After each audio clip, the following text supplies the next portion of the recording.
Pour reprendre ma présentation, je clique sur le bouton « Ouvrir » de la barre d'outils standard et je localise mon fichier dans la zone « Regarder dans ». La fenêtre de visualisation du bouton « Aperçu » affiche la première diapositive de la présentation sélectionnée. Je confirme mon choix avec la commande « Ouvrir ». Je me place en mode diapositive pour ajouter un sous-titre sur la première diapositive. J'active le bouton Zone de texte de la barre d'outils Dessin. Je clique dans ma diapositive et sans relâcher la souris, je glisse pour faire apparaître une nouvelle zone de texte dans laquelle je saisis l'impression numérique à votre service.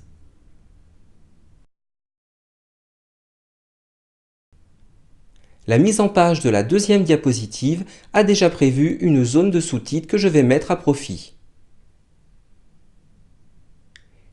J'y saisis l'imprimante, une ligne blanche, puis Magic Line. Pour ajouter le symbole TM, je déroule le menu Insérer et je sélectionne la commande Caractères spéciaux. Enfin, je termine la saisie au sein des zones texte des 3 diapositives suivantes.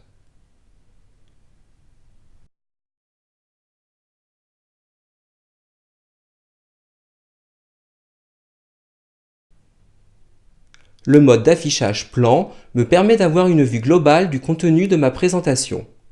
Lorsque je clique dans un texte, la fenêtre couleur me donne un aperçu de la diapositive correspondante. Je remarque que mon texte s'affiche dans la police définie par défaut pour le modèle sélectionné lors de la création des diapositives. Pour mettre mes textes en forme, je passe en mode trieuse de diapositives et j'active la diapositive 1. PowerPoint a tout prévu pour me simplifier la tâche, même des modèles de mise en forme.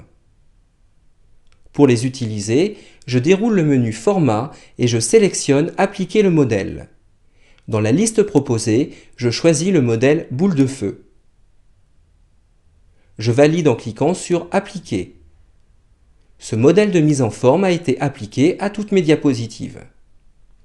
Je déroule le menu Affichage pour activer la commande Masque, puis Masque des diapositives.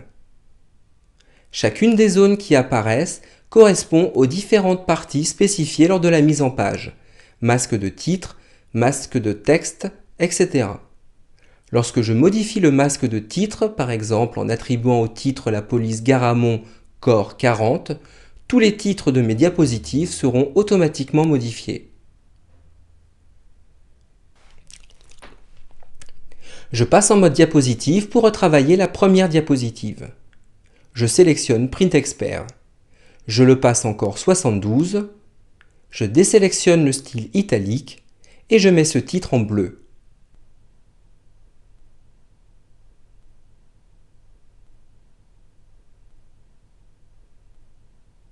Quant au texte, je choisis un corps 48, du gras et de l'orange.